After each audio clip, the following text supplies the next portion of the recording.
Muy buenas noches a todos.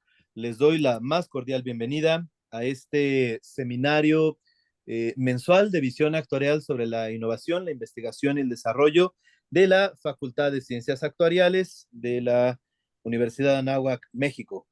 Me da muchísimo gusto saludarles. Me llamo José Daniel López Barrientos, soy profesor investigador para la facultad. Y bueno, pues el día de hoy tenemos la presentación luminosa de tres de nuestros estudiantes de nuestra maestría en estadística.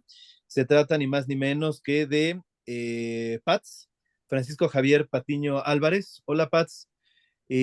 Bueno, pues Pats es actuario por la Universidad de Anáhuac, pero además él trabaja en Swiss Re, ¿no? En la famosa reaseguradora.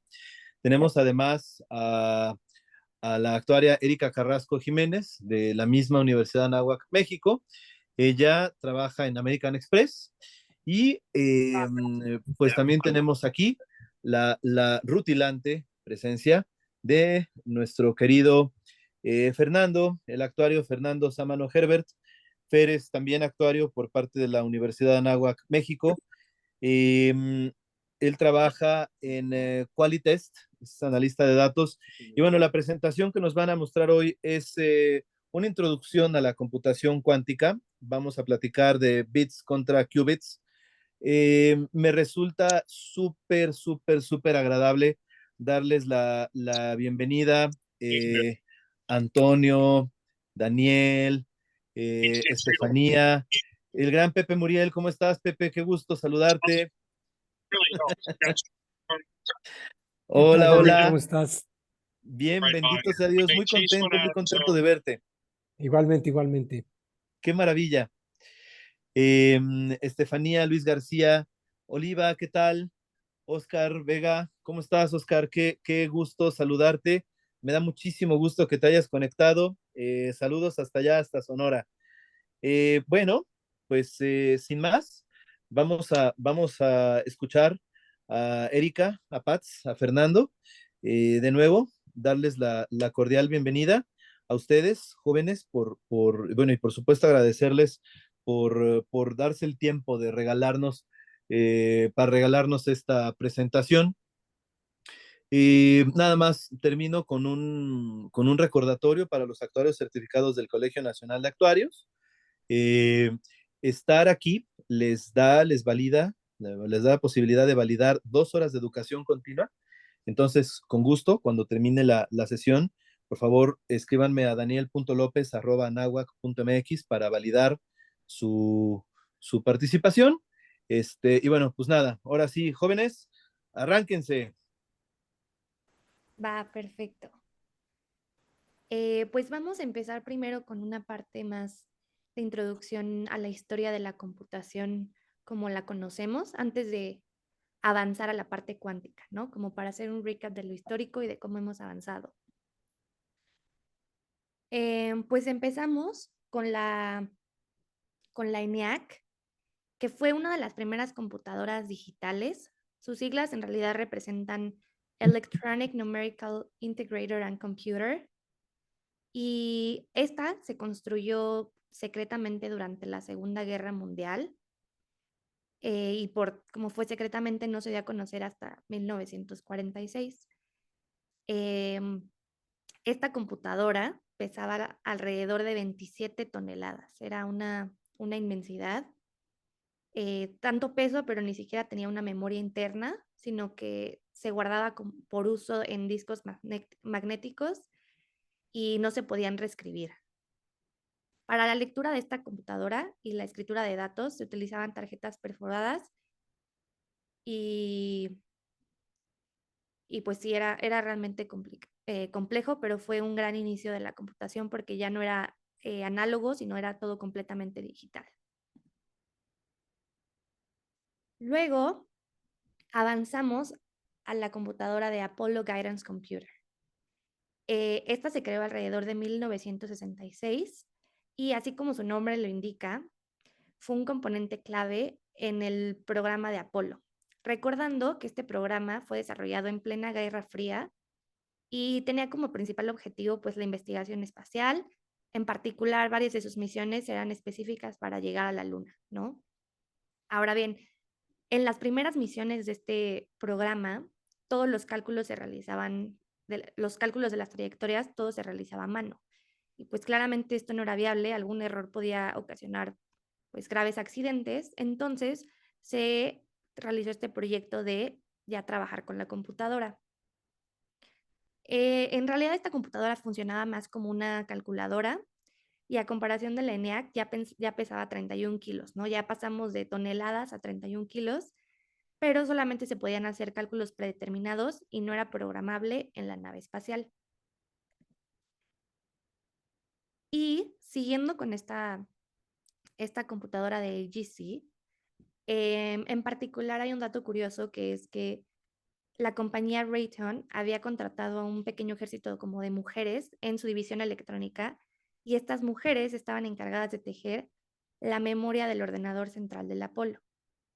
Entonces, esta AGC tenía 36 kilobytes de ROM y 2 kilobytes de RAM. Ya también empezamos a avanzar. Y esta memoria, la cual era tejida a mano por estas mujeres especialistas, como pueden ver en la foto, no estaba formada por microchips como en los ordenadores que ahorita utilizamos en las computadoras modernas, sino que eran varios metros de cable de cobre tejidos alrededor de pequeñas bobinas. Y de hecho se le llamaba rope memory, justo por esta razón. Y si el cable pasaba por fuera de la bobina, entonces se representaba un 0 y si atravesaba por el centro, equivalía a un 1. En particular, esta memoria no solo se podía leer y no se podía escribir. Pero sí, es un gran avance y pues es una gran comparativa de cómo empezamos, ¿no? Con memoria tejida. Y ya dando un brinco mucho más alto a la computación ya más moderna. En la imagen vemos el procesador del iPhone 15 que salió recientemente en 2023. Ya tenemos una memoria RAM de 8 gigabytes o 8.4 millones de kilobytes. Recordando que en la pasada, en la de Apolo, les había dicho que eran 2 kilobytes. O sea, ya es un brinco espectacular. La memoria ya es de hasta 1 terabyte y pues ya, como muchos saben, tiene conectividad mundial vía internet y pues es un procesamiento radicalmente mayor de lo que teníamos hace décadas. Bien, ahora pues continuando un poquito, ¿no? Sobre este desglose de historia de la computación como la conocemos hoy. Eh, ¿Sí es esa diapositiva, Fernando? Creo que se cambió.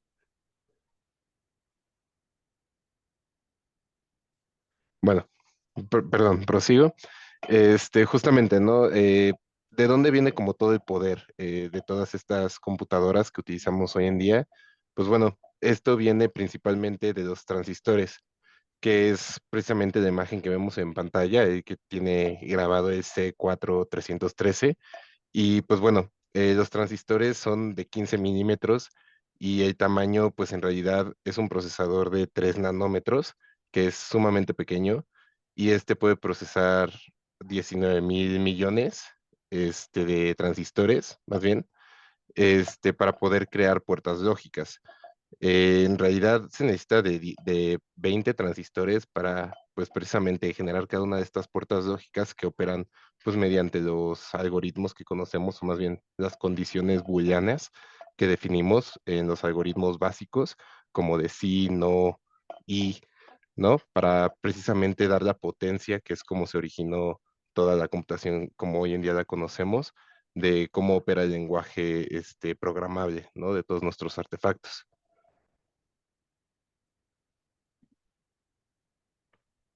Ahora, una vez como terminando y habiendo definido qué es un transistor y un poquito de background de la computación y del poder moderno, lo que serían los bits, pasamos a lo que son los qubits. En realidad, esto, de lo que vemos en pantalla, es un procesador cuántico que contiene 128 qubits. Si recordamos un poquito, pues de manera tecnológica, pues empieza como 8 bits, 8 bytes, ¿no? Y así va creciendo como la capacidad de los ordenadores y de los procesadores que tenemos hoy en día. Y podría parecer muy poco decir, pues, que este es un procesador de 128 qubits. Sin embargo, tiene demasiada potencia que hace ver obsoleto lo que tenemos hoy en día. En realidad, pues, las computadoras cuánticas se empezaron a aterrizar desde los años 80, inclusive durante todo el siglo pasado, pues, era como teorías y, pues, físicos principalmente, basaban como todas las leyes de la física en lo que era, pues, lo cuántico, ¿no? El quant. A partir de todas estas teorías es que precisamente en los 80 se crea el primer qubit físico, más bien después de los 80, en 1998, por el Instituto Técnico de Massachusetts. Posteriormente, en 1999, se crea la primera máquina con 3 qubits, el cual pudo correr el algoritmo de búsqueda bruta de Grover rapidísimo. O sea, fue una mejora exponencial respecto a la velocidad en la que lo corrían los ordenadores de ese tiempo, los ordenadores tradicionales. Y pues posteriormente, ya pasando al siguiente siglo, en 2001, se creó una computadora de 7 qubits que pudo encontrar los factores primos de los números 15, siendo 5 y 3, ¿no? Lo cual, pues a lo mejor para nosotros parece un poco obvio o trivial, pero ya para dar como este salto de manera computacional en algo que se está desarrollando, que es lo cuántico, pues en 2 años es un avance impresionante.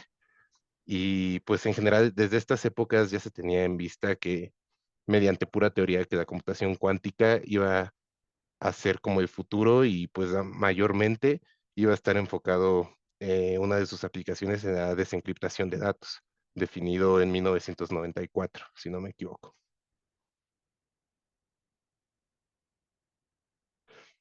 Un poquito mencionando y haciendo una pausa breve, en esto de la desencriptación de datos, pues surge bastante, ¿no? La pregunta de si en unos 10, 20, 30 años nuestro teléfono a lo mejor opera de manera cuántica y si vamos a poder desencriptar, ¿no? Todas las contraseñas de gobierno, de la información personal de las personas, cuentas bancarias y demás. Pues realmente, o sea, es algo que se ha tenido como en vista que se podría lograr. Sin embargo, primero pues se va a tener que generar como todos estos sistemas de defensa para precisamente el poder de la computación cuántica antes de poder implementarlo y liberarlo como hacia el público en general.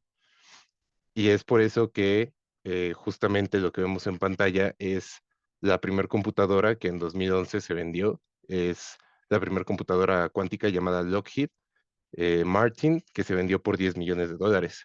Entonces, de 2001 a 2011 tuvieron que pasar 10 años para que pudiera existir una primer computadora cuántica y que además se vendiera, pero es a un precio que pues no es alcanzable para la mayoría de la población, ¿no?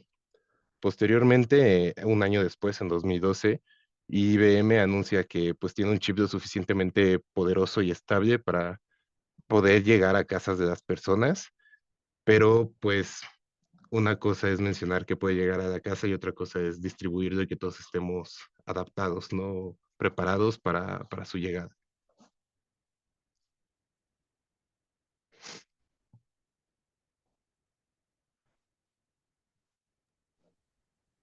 Bien, ahora también profundizando un poquito sobre la historia de la computación cuántica. em, en 2019, como competencia de IBM, Google menciona, ¿no? Que alcanzó la supremacía cuántica con su nuevo ordenador, que puede superar y dejar en el pasado, en la prehistoria, a las computadoras tradicionales. Sin embargo, pues esto fue desmentido brevemente por IBM en el mismo año, justamente lanzando un nuevo ordenador cuántico de uso comercial que consistía en un agrupamiento de 20 qubits, el cual con ese mencionaban que justamente se alcanzaba la supremacía y que se necesitaba una computadora de tamaño de todo el planeta para poder realizar lo que ese computador nuevo era capaz de conseguir. Y de esta manera es que hace apenas 2 años, posterior a la pandemia, con todo el crecimiento que hubo en los componentes de computadoras y demás, ha existido la primera computadora cuántica de 422 qubits. Actualmente, dentro de todo el mercado, IBM es el que tiene pues como los recursos y además que fomenta mediante cursos, programas y como información accesible al público para precisamente prepararse para la llegada de estas computadoras cuánticas.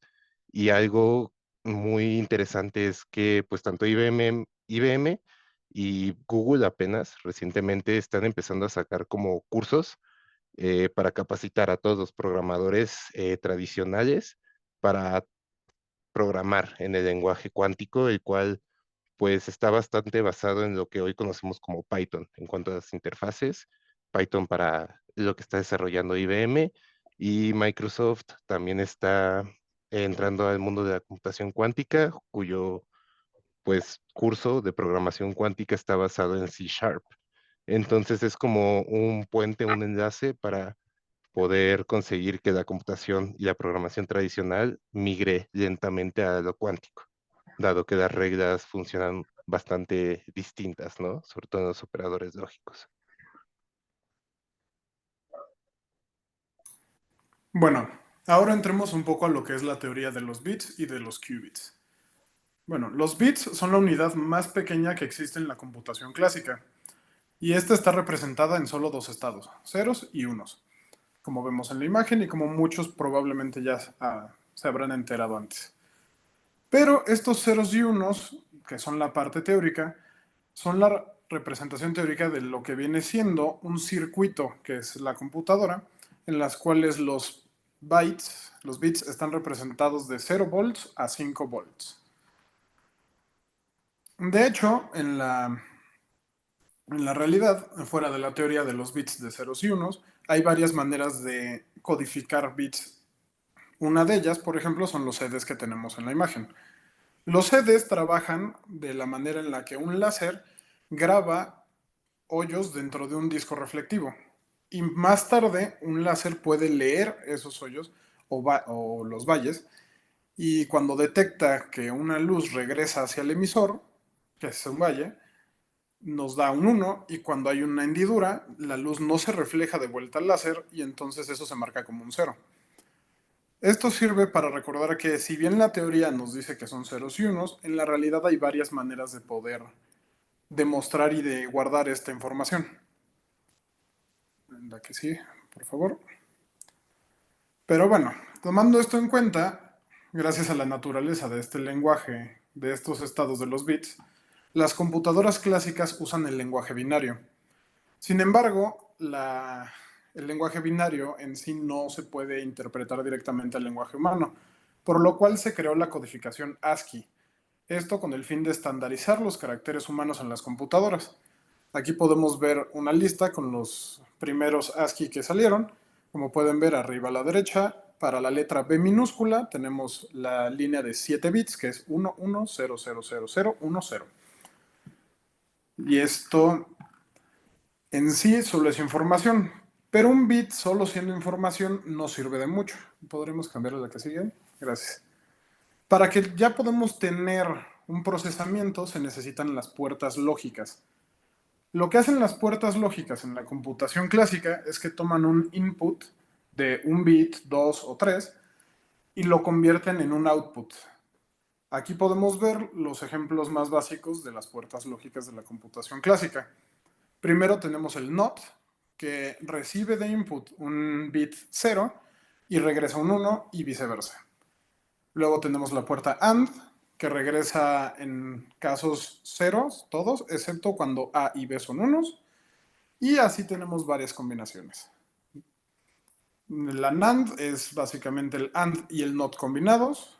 El OR tiene sus propias reglas y así sucesivamente.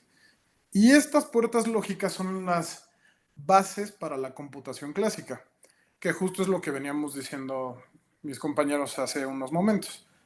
Los transistores, necesitas 20 de ellos para hacer una de estas puertas lógicas en promedio. Entonces, entre más transistores, más puertas lógicas y más capacidad de procesamiento tenemos. Por eso, cada vez se han hecho las puertas lógicas de menor tamaño, siendo los transistores modernos de aproximadamente 3 nanómetros de tamaño. Incluso ya están llegando a tener problemas a la escala que tienen, donde los electrones de la corriente eléctrica pueden brincarse las puertas. Por eso ya no ha habido tanto reducción en tamaño de estos transistores, porque ya estamos llegando al límite de lo que es físicamente posible esta tecnología. La que sigue, por favor. Gracias. Bueno, aquí tenemos lo que sería representado una puerta lógica AND en un circuito. Tenemos un foco, una pila y dos switches conectados. Aquí podemos ver de manera intuitiva que arriba a la derecha tenemos el foco prendido cuando ambos switches están prendidos. Y en otras ocasiones está apagado porque al menos uno de los switches está en off. Este circuito es lo que está y se logra recrear dentro de los transistores modernos.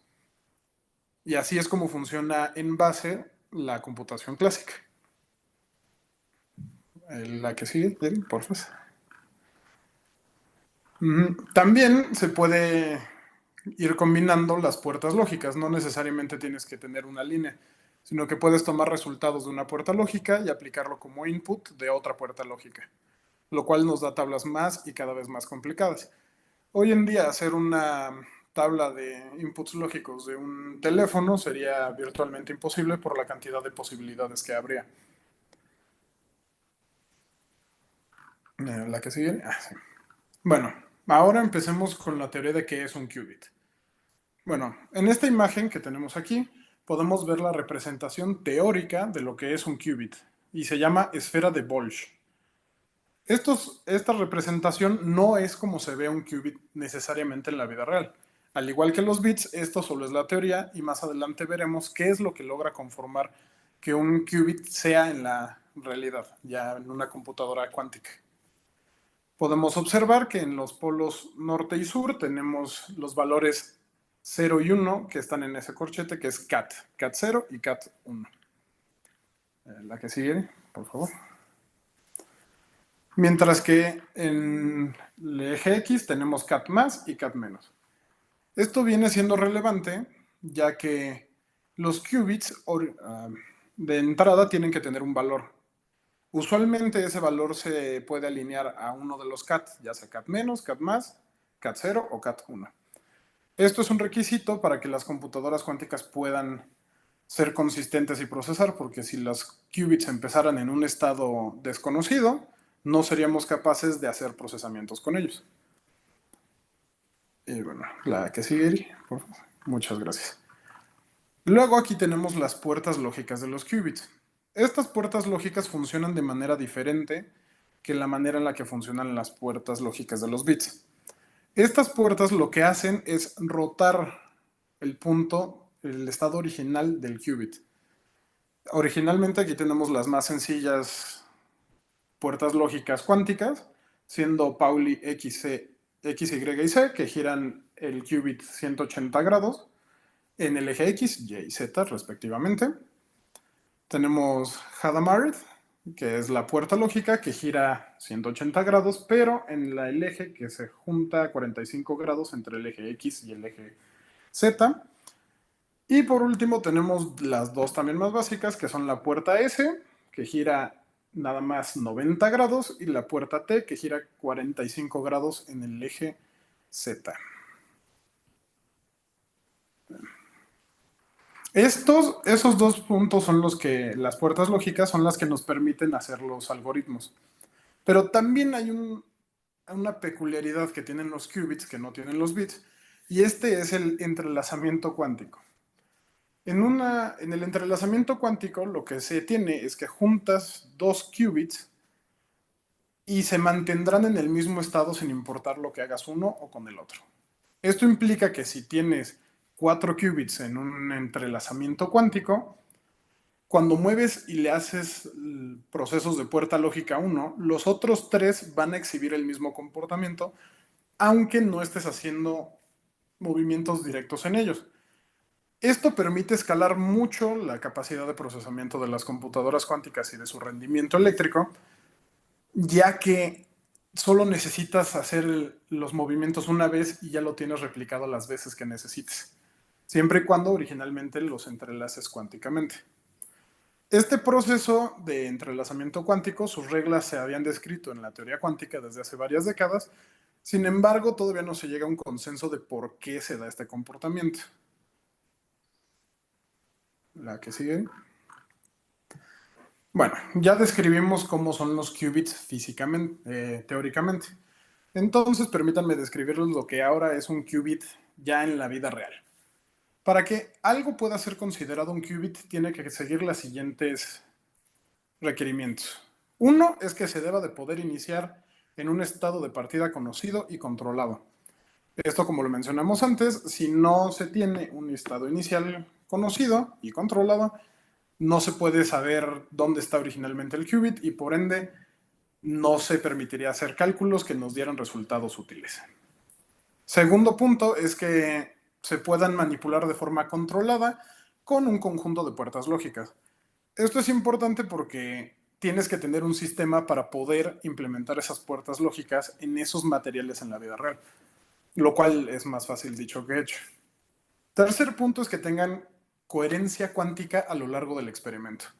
Esto implica que si las leyes cuánticas no se siguen de manera consistente, ya sea por interferencia de un estilo o interferencia solar o electromagnética, ya no se puede tener el resultado que uno esperaría y entonces no funciona la computadora cuántica. Cuarto es leer el estado, que se pueda leer el estado del sistema al final, tras haber hecho varios cálculos. Esto implica que si haces todos los cálculos y no lo puedes leer, no sirve de nada un qubit. Y por último, tiene que haber una escalabilidad definida para el aumento del número de qubits. Y bueno, dirán, ¿qué cosas en nuestra vida podrían llegar a hacer esto? Y bueno, ahorita les traigo 4 ejemplos de computadoras cuánticas. La primera usa iones suspendidos en el vacío. La segunda usa puntos cuánticos en superficies sólidas. La tercera usa imanes moleculares. Y la última y la más popular que usa IBM es superconductores. Los circuitos de superconductores funcionan bastante bien, solo si los tienes a la temperatura apropiada de 0 grados Kelvin. Esto implica la temperatura más fría alcanzable físicamente en nuestra realidad. Si bien no se ha llegado al cero absoluto, la mayoría de las computadoras cuánticas se manejan en 0.1 grados Kelvin, que vienen siendo algo así como menos 273 grados centígrados. Esta es la razón por la cual las computadoras cuánticas en este momento son enormes, ya que los chips son bastante reducidos en tamaño, pero la necesidad y todo el aparato para mantener los superconductores a la temperatura apropiada es lo que ocupa el espacio.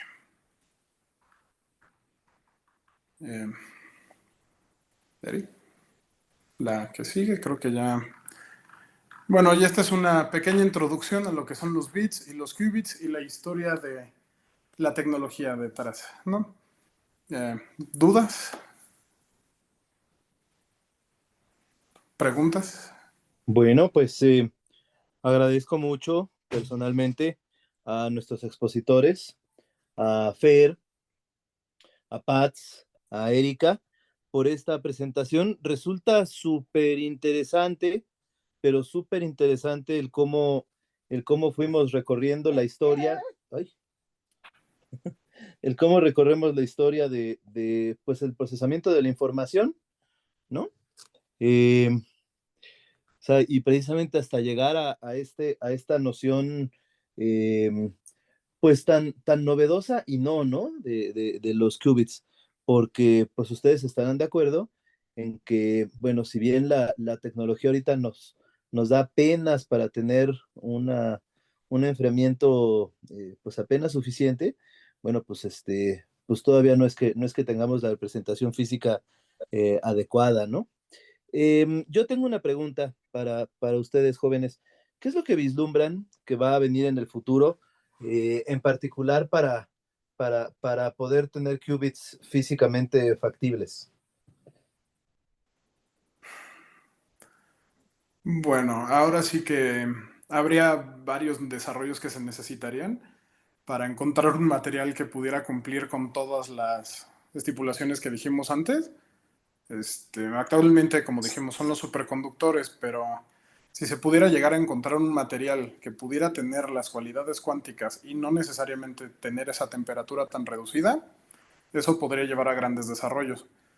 Algo que también está haciendo IBM es que está combinando tanto computadoras clásicas como cuánticas para que no se tenga un aparato tan grande del lado cuántico y sin embargo puedas tener desarrollo en cuanto a velocidad bastante notorio. Quizás algún material, eh, pero en algún concepto teórico que nos permita, pues no llegar al qubit, pero sí a algo similar. Podría ser. Tendría que haber algún nuevo de conocimiento en cuanto a materiales para llegar a ese punto. Tal Fíjense, vez. ahí hay una intersección interesante entre las disciplinas estadística y de ingeniería de materiales, ¿no? A ver, tenemos un comentario en el foro. Dice Olivia Herbert, "Oh, qué interesante la presentación. Sí, coincido plenamente. Déjeme abrir el foro para recibir las preguntas de nuestro auditorio. Adelante, por favor. Dice Daniel Olvera, excelente charla. ¿Conocen algún método para la síntesis de un qubit? Síntesis, ¿en qué sentido? O sea, de cómo opera el qubit, de cómo pues funciona, ¿no? En realidad o Creo que la en qué pregunta va sentido. más bien hacia cómo se construye en realidad un qubit, de la manera en la que se utiliza ahorita la litografía para los chips modernos de computación clásica, quiero suponer, pero me temo que no estoy familiarizado con ningún método de creación de qubits. Yo sí, un poquito investigando también sobre este tema. Vi que mucho, o sea, en cuanto a la síntesis para la creación, ¿no? De los qubits se basa precisamente como es un concepto físico mediante los átomos. Entonces sí se requiere como de muchísima infraestructura para precisamente poder alinear los átomos y que cumplan con estas características que mi compañero Fernando estuvo pues mencionando en los últimos slides. Y no sé si pudieron ver la película de Oppenheimer del año pasado, pues más o menos así como trabajaban pues en la universidad, ¿no? Con los rayos láser para poder separar las moléculas, más o menos así es el proceso para la generación de los qubits. Y precisamente por eso y pues todos los temas de radiaciones y demás físicos que esto conlleva, es que se necesitan los ciertos materiales que mencionaba, los superconductores, para mantener la temperatura al menor de 2 grados, para que se mantenga la estabilidad en los átomos. Listo, muchas gracias, Pats. Tenemos un comentario más del mismo Daniel. Dice, muchas gracias, muy interesante. Y pregunta Ernesto Bustamante, dice, muchas gracias por la presentación. Mencionan que IBM actualmente usa computación cuántica. ¿Qué usos o aplicaciones le está dando IBM? Bueno, actualmente IBM lo que está generando es un sistema de partnership con otras industrias y con otras empresas para que ellos puedan utilizar sus computadoras para varios desarrollos. Como previamente mencionamos, IBM vendió una computadora a Lockheed Martin, fue la primera vendida, y esta computadora la utiliza el ejército de Estados Unidos para hacer, me imagino, cálculos de procesamiento de misiles o algún estilo militar, ya que Lockheed Martin es la empresa militar más grande del mundo, localizada en Estados Unidos. Y aparte también tiene varios tratos con diferentes empresas, creo que también tienen con Boeing actualmente y otras más en la lista que no podría recordar de memoria. Muy bien, muy interesante. A ver, aquí tenemos un comentario más. Dice, bueno, dice José Muriel del Sordo, que qué interesante plática, que muchas felicidades. Anaid Limón comenta, pregunta, ¿cómo están avanzando las investigaciones y desarrollos actuales de empresas como Google y Microsoft en la creación de computadoras cuánticas más estables y escalables? ¿Y qué impacto podrían tener estos avances en el corto plazo? En el corto plazo, tal vez a 5 años. No sé si mi corto plazo es largo, pero lo que se tiene ahorita muy preocupado es que una vez que las computadoras cuánticas lleguen a tener aproximadamente 5000 qubits, que ya no está muy lejos, estimadamente IBM dijo que el año que entra iban a sacar una de 4000, estas computadoras van a tener la capacidad de romper los encriptados de hash 256 de manera bruta. ¿Esto qué implica? Hoy en día toda la ciberseguridad yace en este tipo de encriptados, ya que las computadoras clásicas no pueden desencriptarlos de fuerza bruta, ya que tomaría decenas de miles de millones de años, ¿no? Pero el tema es que las computadoras cuánticas, como pueden hacer este paralelismo y pueden escalar de manera mucho más exponencial, en unos pocos años se tiene la estimación de que estos encriptados, que si bien hoy son bastante seguros, en los próximos 5 años ya van a estar de manera inadecuada, en especial para grandes empresas y gobiernos. Por ejemplo, el gobierno de Estados Unidos actualmente está en búsqueda y está sustituyendo sus algoritmos de encriptado para poder tener encriptados modernos que puedan aguantar ataques de computadoras cuánticas.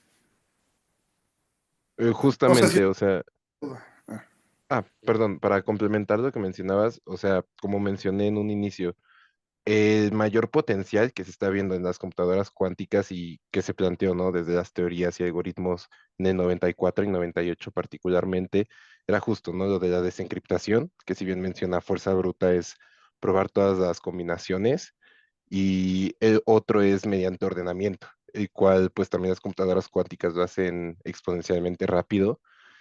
Precisamente toda esta transición para evitar como este riesgo que conlleva es que las grandes empresas que manejan toda nuestra información puedan tener como todas las medidas necesarias para protegerse de la computación cuántica antes de que ésta sea accesible para el planeta, para el resto del mundo, en el corto plazo, ¿no? En 5 o 10 años.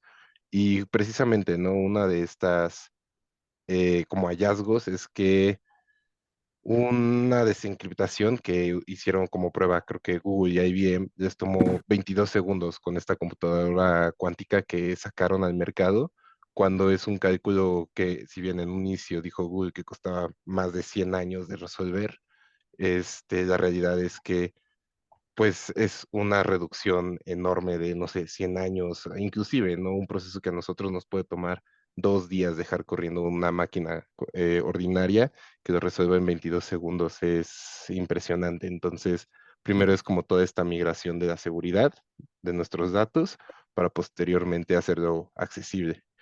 Y precisamente por eso está como toda la parte militar, códigos y demás que menciona mi compañero Fernando. Y creo que a mí me gustaría agregar que más allá de la parte de la generación física y todo el trabajo para generar pues físicamente la computadora, también está el hecho de cómo se pueden leer esos resultados que se obtienen.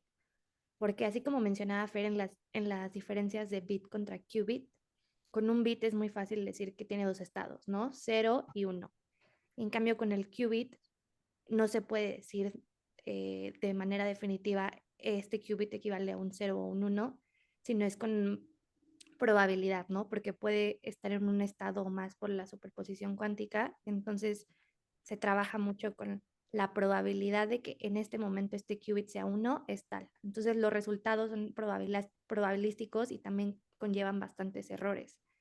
Y parte de la literatura de lo que se ha avanzado es cómo aceptar esos errores que son mayores a los que ya conocemos con la computadora, con la computación clásica, y pues estar conscientes de eso y minimizarlos dentro de lo que más se puede, ¿no?